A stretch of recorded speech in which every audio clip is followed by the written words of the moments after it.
Howdy boys and girls, welcome to a very special on-location episode of Kilts and Culture. I am Rocky, this is Erik. Yo. Today we are at historic Bethlehem City, Pennsylvania, home of the Celtic Classic Festival, one of the biggest festivals in the US, and one that we do every single year. And so today, Erik and I are going to kind of run around, show you guys a little bit behind the scenes stuff, show you what going to a Celtic festival is all about.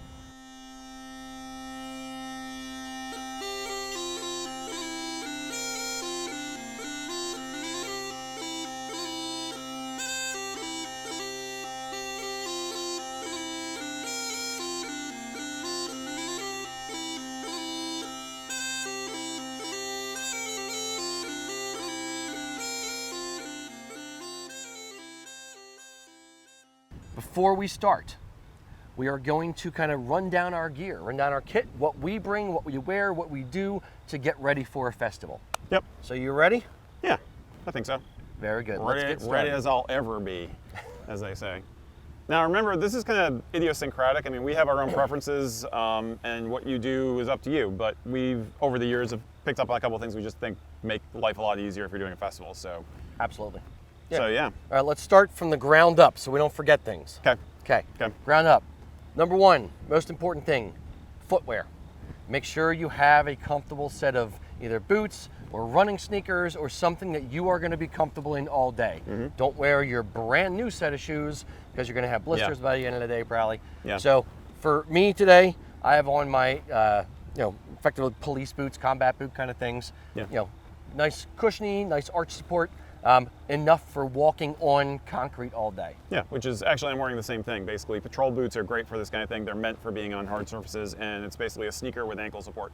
And it tends to look good with a kilt. You know, we always say that taller shoes often look better with a kilt.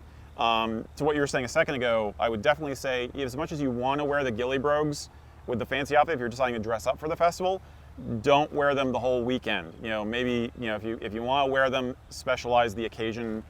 Like maybe halfway through the day, or if you have a special thing you're going to, save them for that. Walk around in ghillie brogues all day on concrete is rough. Ask any bagpiper, They're dress shoes. They're going to hurt your feet after a while. Yeah. Yep. Next up, we're going to talk about the kilt itself. For me, I'm actually wearing an 8-yard wool kilt, 13 ounce. Today, it's about 72, 73 degrees outside. Minimal clouds in the sky, pretty bright, but it's still a nice, comfortable breeze. It's still a nice, comfortable kilt, even in an 8-yard wool kilt, because it's only 13 ounce. So my kilt is a 5-yard. This is 16-ounce wool. This is the Kilts and Culture Tartan, by the way, in case you hadn't already guessed. I tend to prefer 5 yards for daily wear, especially if I'm going to be outside. It's kind of a 3-season weight for me. Basically a 5-yard kilt is nice for spring through fall. And for me, 8 yards is fall through spring. You know what I mean? Yeah. So. Agreed. Yep. And because I forgot to say, I'm actually wearing the Royal Stewart weathered tartan today as well. Cool. Okay, next up, festival gear specifically. So sporn, belt. I'm not worried about that. Yeah. Shirt. For me, I usually wear a golf shirt, a nice performance polo kind of fabric, something that wicks moisture away, something that's not too hot, but it breathes nicely, especially if you're going to be outside all day. Yep. I'll sometimes do similar. I just happen to have a cotton t-shirt on today, but I'll often do like a wool under layer, something like that. Again, something that wicks if you're worried about heat. I'm not today. It's really nice out. Yeah, it is. Beautiful day. Yeah. All right, next, headwear. What do you wear on your head? For me, having the old chrome dome disease, I typically, when I'm outside all day with minimal clouds in the sky, I end up wearing a hat. I usually do a flat cap. This is a nice linen flat cap, lighter color, so it's not as hot and heat absorbing on my head. Yeah, we'll see if I regret my choice today. I'm a big fan of Greek sailor hats, even though that's not traditional. But this one's black. It is linen, but it's black, so we'll see. Nice. I may regret it by the end of the day. But. Yeah, we shall see. Okay, next up, gear and food. You see that we have backpacks on. Typically, I'll bring a backpack to a festival. If I'm just running around, I'll actually bring an almost empty backpack. If there's a lot of vendors at Celtic festivals, if I'm going to be walking around and buying a t-shirt here, buying a piece of jewelry over there, I'm going to want to put it somewhere. I don't want to carry it, and I don't want to have a 50-pound sporran by the end of the day, or walk around with 10 T-shirts tucked around my belt like Batman. So that'd be an interesting look. It would be an interesting look, like golf towels all around, exactly, a hula skirt or something.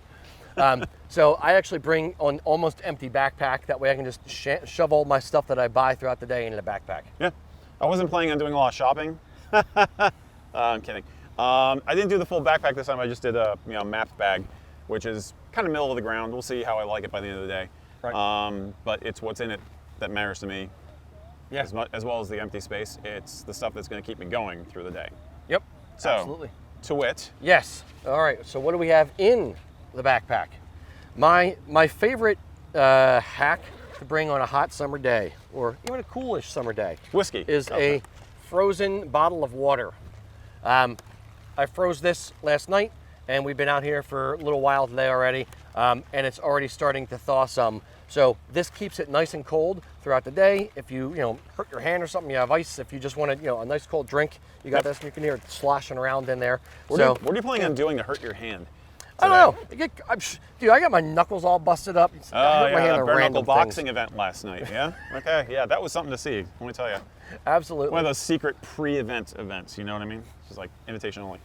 So what do you have in your bag? Kind of the same. I mean, I didn't freeze my water, but just basically bottle of water.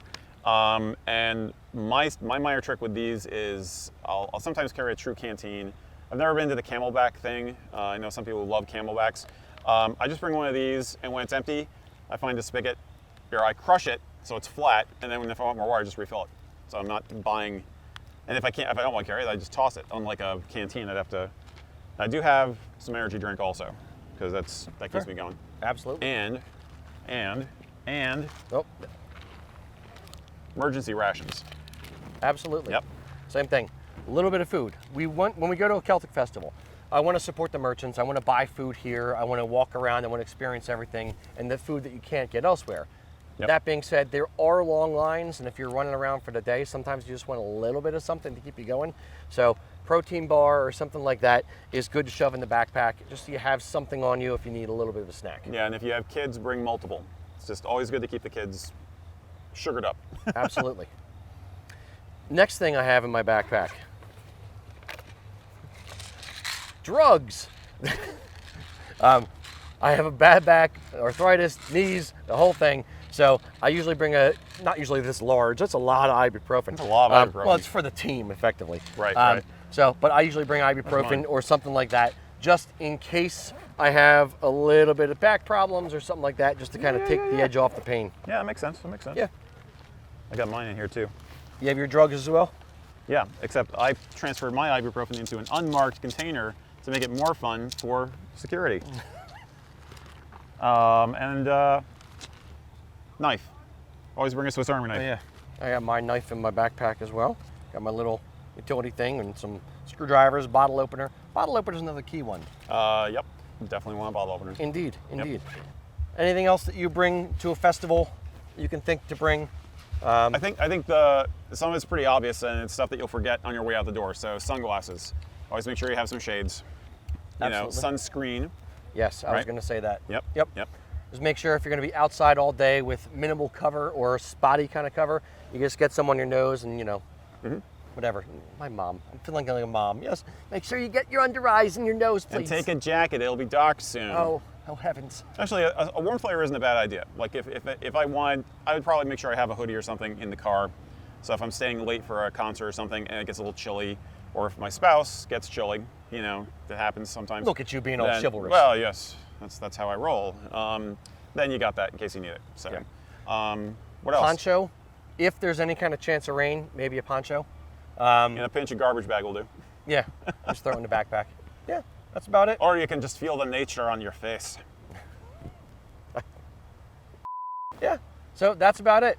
Whatever festival you guys are going to, enjoy it, report back, and in the comments, let us know what your favorite Celtic festival is that you go to.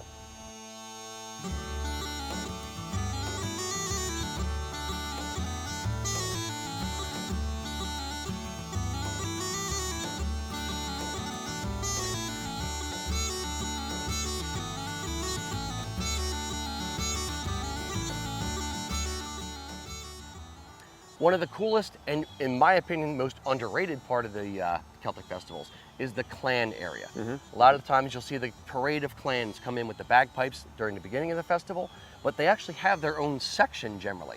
It's a bunch of different pop-up tents with artifacts from the clan. They are there to help you connect with your heritage, to find out what clan you are part of.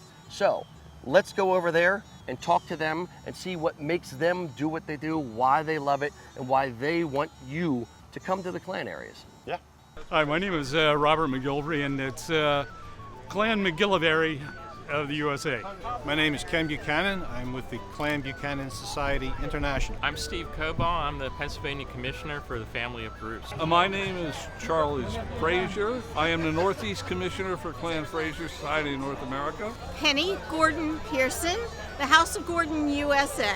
Steve Reeps of the Clan Scott Society. I am Bill MacGowan Yoder from Clan Donald. Well, it's really nice to have this connection with my grandparents, great-grandparents, people who I never actually met, who I feel closer to. And I feel like I understand what they went through when they were living in this country a couple of hundred years ago and before that over there. Take the DNA test. It helps you to find your ancestry, and then get in touch with your clan. They can point you in the right direction. Stick with it, because there are a lot of detours and twists and turns in your uncovering your heritage, and be persistent and see what you can discover. Get in touch with the society if you know what clan you're part of. You find out you become you're the end of the line. If you don't make it happen from here, for my family, it's not going to happen. Have fun. Have fun. It's you're sure to be able to find some sort of a link to your family, and in getting to know your clan and your ancestors and your heritage, you get to know yourself better as well.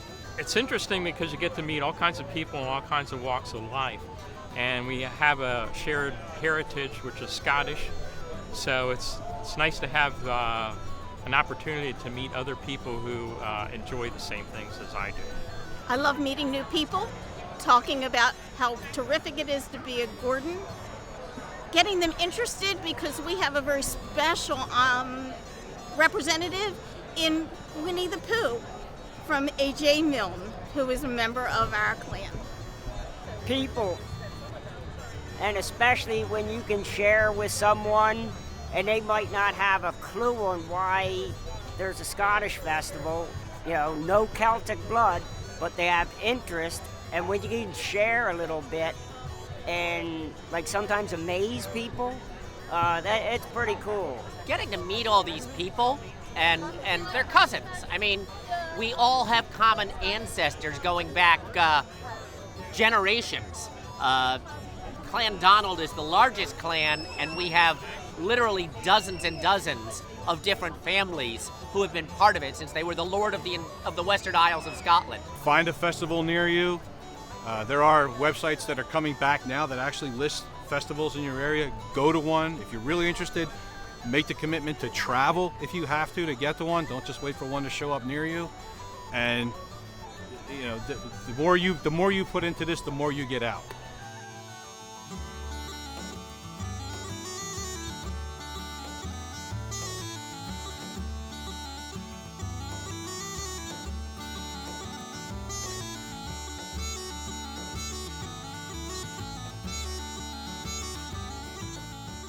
Clarier ink annos, which means brighter, hence the honor. Falmus, which means we have been. Je suis prêt.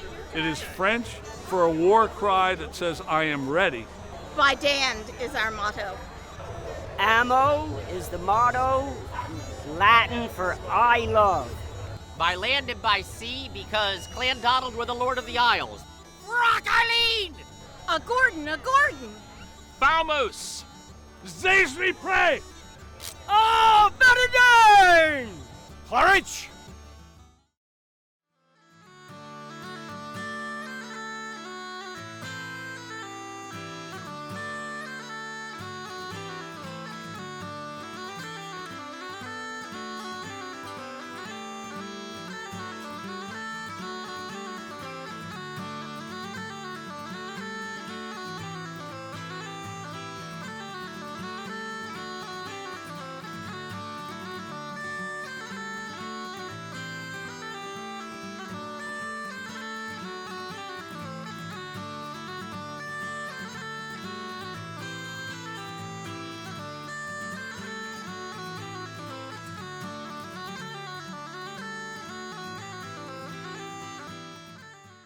Hello, boys and girls. Welcome back.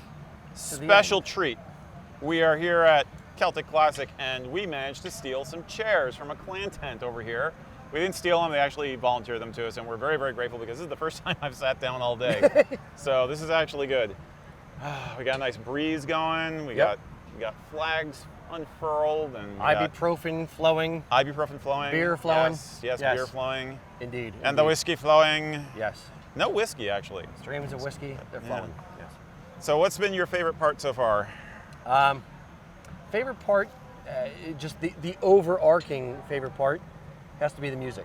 It's all around you. Okay. It's just sounds, it's all encompassing, whether it's a bagpipe band off in the distance, whether it's a band playing on stage, whether it's the people we just passed doing a little, three-piece a cappella kind of thing. Yeah, busking.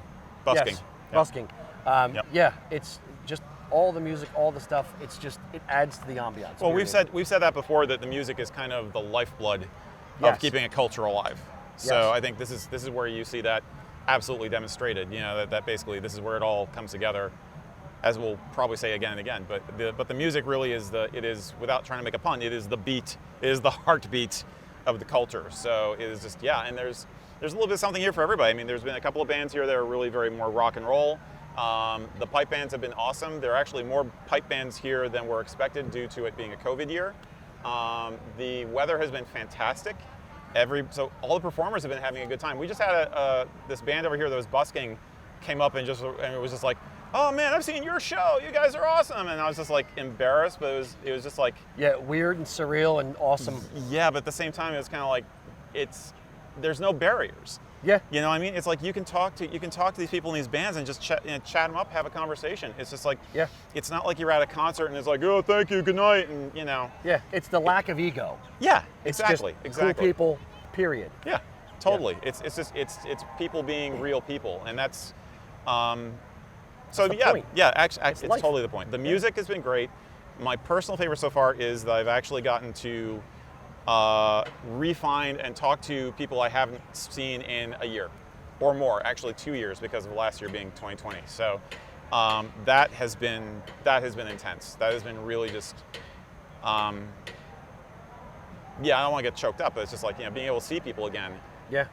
And connect with them again. And sometimes I have friends who are like, I only see them at special events like festivals or Pensic War or something like that, where it's like you pick up a conversation right where you stopped a year ago, and it's like no time has passed at all. That's a true friendship, where you can literally not see him for several years, and it's like no time passed. Yeah. Next time you see him.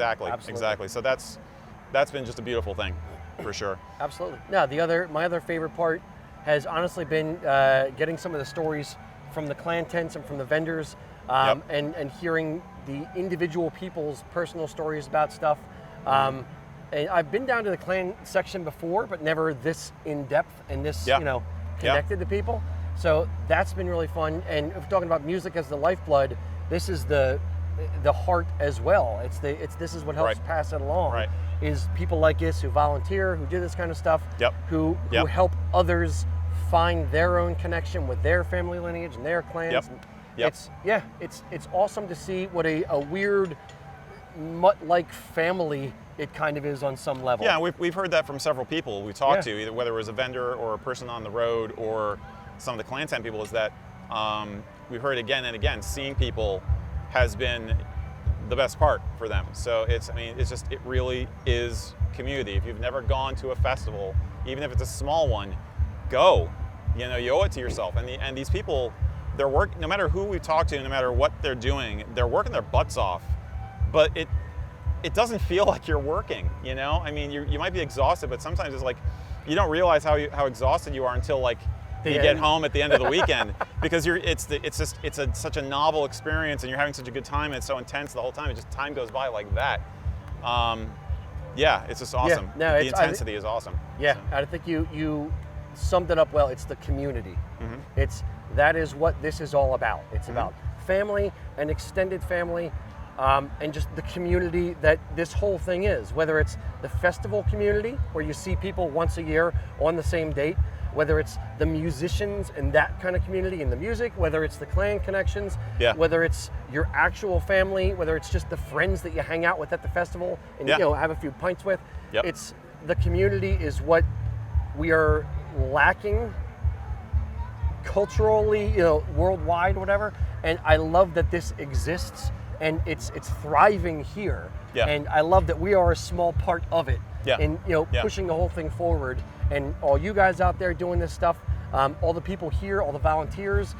We're not doing it for money. We're doing it for the passion and for just the love of what we do. Yeah, I think if you've seen any part of this and thought it looked like fun, like I said, get out there and do it for real. You know, Yeah. it's we spend so much time in front of screens these days, you know, for good or for ill. You know, Right now. Yeah, right, exactly. Well, it's irony, you know, but it's yeah, it's hard to feel like you're in the real world sometimes. You know, like you're actually in the moment, and this is how you do it. Yeah. This is how you do it. I will say this, you have to do it. You have to get out. You have to support it. You have to be part of the community, because if there are less members of the community, if there are less events, if they get less people coming out to the events, they will go away. Yep. And once they go away, they won't come back. So if Yep. we want this to go on, we have to take personal charge of it. Like, look how many of the clan guys said, like, you know, they just said, hey, we need somebody in your area. Can you do it? And they just stepped up. Yeah. It's all about Yeah. people volunteering for the passion and for the love. And we have to do it, because if we don't, who will? Yeah, yeah. It's If not now, then when? If not us, then who? Gets me right there. Exactly.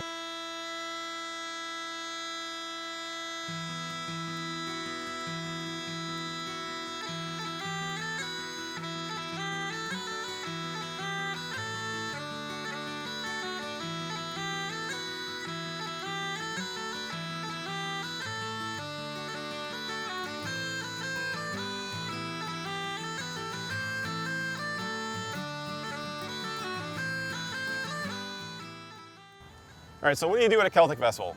You go see the athletics, right? And you listen to music, Yep. right? Food. And food. Gotta have the food. But there's one other thing. Shopping. Shopping. That's right. We are going to go check out some vendors, do a little shopping, and we're going to talk to some people, find out what makes them tick, because they're a big part of this. Absolutely. Hi, I'm Linda Waddell from House of Douglas Bakery. It's a family business. This is my daughter, Megan. We have been going to Scottish and Irish festivals for 30 years. I am so happy that everybody's out here and around. Come on down. We could really use the smiles and the money. Hi, Neville, Gardner, Donegal Square and McCarthy's Pub and Whiskey Bar. Yeah, we have a shop, bricks and mortar store up on Main Street. We're building an online presence, and we do a couple of festivals. We don't really do a lot, just the ones that are in Bethlehem. Susan Banks, Faith of Agora. I think I like the people the best. I like selling the goods that I have and knowing that the goods I have really do come from Ireland and are made in Ireland. That's really important to me. You know, I think it's all about the people, right? I mean, I grew up in Northern Ireland. The whole idea when I started the business was to really kind of blend together Scottish and Irish culture and to teach people back home. I mean, hopefully it would trickle back to Ireland. That it's okay to be friends with your Celtic brothers, you know, even if they're different religion or from a different country. One of our customers who was coming like every couple weeks, she and her family were coming in, and she comes to us and says, do you know how to make scones?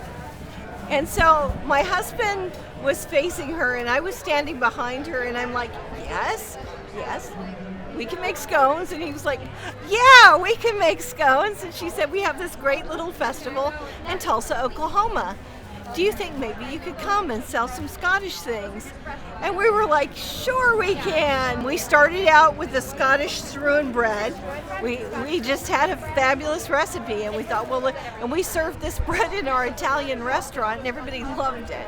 My husband's mother gave us another great scone recipe, and we just kind of, most of these recipes are all from friends and family, and that we have acquired through the years.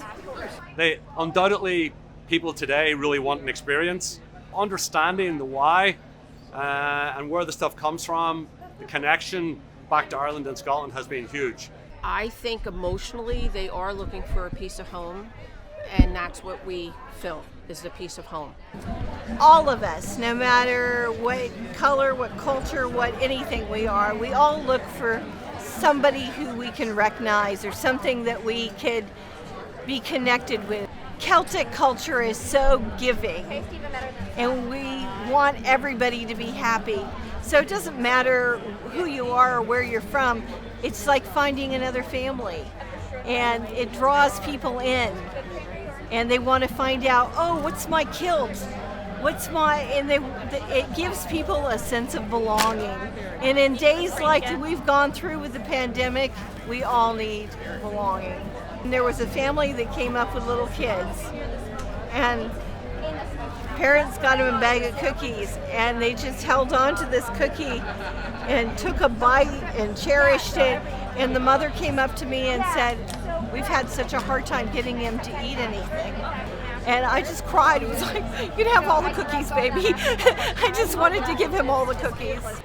I think that they can't, I don't want anybody to start watering down the festivals. They have to keep them pure.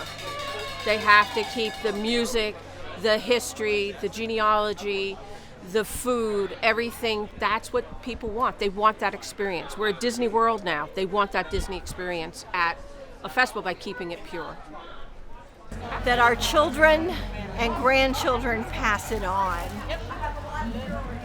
That it isn't just us old folks hanging around, that they get to feel the same excitement from learning more of their heritage, and that it doesn't just stay in the same small group, that we all grab somebody and bring them in to the fold.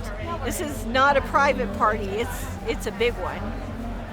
And I absolutely love it. I love it more than anything you could ever imagine.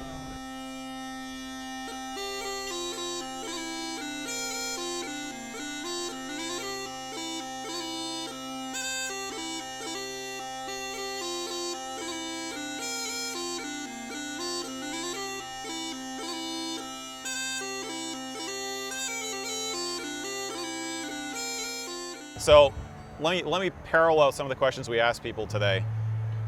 What was the first festival you ever went to, and what was it like for you? The first time you ever went to a Celtic festival? First Celtic festival was here. Yeah. Okay. Not today. Really? Okay. Yeah. I remember going to this. I went to college over in Allentown. Okay. And they had this every September. And hey, college dude, drinking outside, hanging out, seeing cool stuff for free.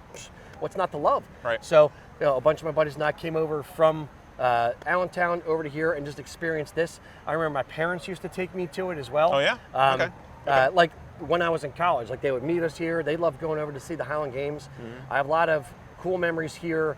Now I'm going to get choked up of my dad coming to the booth and supporting my company and stuff like that. So the whole thing has a special place for me. Sorry, I didn't mean to do that to you. No, it's all good. I'm sorry. Yeah. That is awesome. Yeah. That is awesome. My first. What was your first festival? I was going to say, my first festival was actually not this one. It was a tiny little festival up in a place called Green Lane, Pennsylvania, which was like a park. Yeah. National park. Yeah. Yep. It was like, Homeboys Done Good. It was a very small, intimate festival, which I loved. And I went there with my SCA group. We used to do a demo there. We set up a whole medieval encampment. And the funniest thing we ever did was we brought a trebuchet with us, like a full-size working trebuchet. And this festival had a reservoir lake in the park. And they actually had built a couple of Nessie monsters out of like wire, paper mache, whatever, on top of like paddle boats. Yep. So they had these Nessies going across the lake, and we would take pot shots at them with the trebuchet. Awesome. So you get like 6 guys on the ropes, pulling the ropes on the trebuchet, and we'd lob like cantaloupes and oranges and stuff at the Nessies. Fruit. Yeah, that's only his fruit. Weapon of choice. Well, that is safe ammo you use for a demo because you don't want to hurt anybody. Unlike some of the one hammer toss we saw over here, where this guy did a hammer throw, and it was a really good throw, but it was like whoa, and the whole crowd surged back. So yeah, that was my first time going to a Celtic Fest, was doing a demo. And again, it was like, it's a lot of work as a presenter because you're talking to people nonstop, but it's a blast, man. It's just so much fun, especially, and the other thing I love about festivals, from that day to this, is the kids. Yeah. I have had so much fun meeting kids who are just like seeing this stuff for the first time, and it's just like they got the wonder. They haven't been beaten down by regular life. You know what I mean? And they're just this stuff is so huge for them and so amazing for them, and you get to relive that a little bit if you're witnessing these kids having that good time. Yeah, it's neat watching them interact with their parents, or them getting their first kilt, or them just enjoying the bagpipe bands or the music and just dancing up in the front. No care in the world, just let it all hang out, so to speak. But yeah, no, watching the kids experience it for the first time as a family unit, that's really cool as well. Because they've got no filters on. No. It's like sometimes we'll meet all kinds of people, like guys who are kilting up here, and you can tell some of the guys are like, it's like, yeah, I'm the big macho Celtic warrior. Yeah. Is everybody watching me? Everybody looking? Okay, yeah. And the kids, they got none of that. They're not trying to impress anybody or anything. They're just like, just that's cool, or wide-eyed and yeah. It's that the innocence of youth. A child shall lead them, as they say. So, yeah. So one of the questions we asked the clan society members, we'll end with this. What do you want the future of Celtic festivals to be? Where should this go? Where do we hope it goes? That's a hard one because there's so many different levels. I think the primary thing I want is stability. As long as you have the same tradition, some of the same traditional festivals that have been going on for years, being able to continue so that you have that continuity, I think that's the single most important thing. And that gets back to the volunteerism. We've got to have people who are, as older folks step down or people burn out, you got to have new people coming in, fresh blood to keep it all going, keep it all moving. I'd like to see more festivals. Anybody out there who's done a kilt meetup, I think those are awesome because it's like a mini festival right there. It's got some of the same elements we're talking about, but it's just like intimate, But a small festival that's a street fair to support your local town, local businesses, or a big thing like this, it works on any kind of size, any kind of level. It's going to work. So I just want consistency, that it keeps going on big festivals as well as small festivals. And if a big festival goes belly up for some reason, I want little festivals to be born from it. Like the people who miss it to go out and say, you know what, we love that, we can keep it going, we'll do it, we'll do a small one. And you never know what's gonna happen. It could grow into something huge and amazing. So that's what I want. I just want continuity. Does that make sense? I'm rambling because of my beer, but. Now, you summed it up nicely in a word, and I'll sum mine up nicely in a word. Balance. Okay. I want balance. And I think specifically this festival, and several of the other ones I've been to as well, but I love Celtic Classic for the balance between traditional stuff and old worldy stuff. Like we just went through the Irish 69th, village over there, Civil War type thing. We're in the clan area, which is very tradition based. And then you have like Enter the Haggis, Kilmaine Saints, like rock bands to get younger kids involved. So it's a balance of tradition and modern. It's a balance of old and new, and blending it all together and evolving. That's all we talk about on the show. It's exactly the kind of stuff we talk about with kilts and Highland wear. This is it in 3 dimensions, you could say. If it doesn't evolve, it dies. So it has to keep reinventing itself and moving forward, yet at the same time paying homage to the old and the traditions and how it was, and to some degree should remain, because we always need to draw inspiration from that to pull it forward. Once you lose that, it's something different. If you keep that, it stays as the common thread through all of it. Right, absolutely. Indeed. So, boys and girls, thank you for tuning in. Please go check out, find a Celtic festival near you, and support the musicians, support the clan societies, support the vendors, support all of it. Go out, have fun, and enjoy. Till next time, boys and girls, Slán Siva. I'm going to go buy some buckle brogues.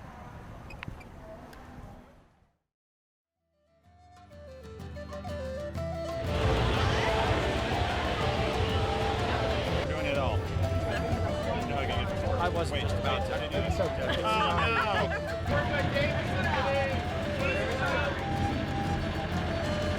Tom's over there just common. Blonde. American lager.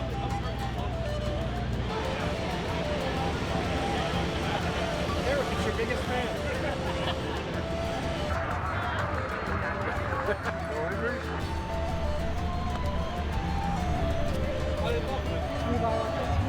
Very nice, very nice. This is like mini Mecca. We come here because we can't. Yeah, you got People different this morning. She was like loving you.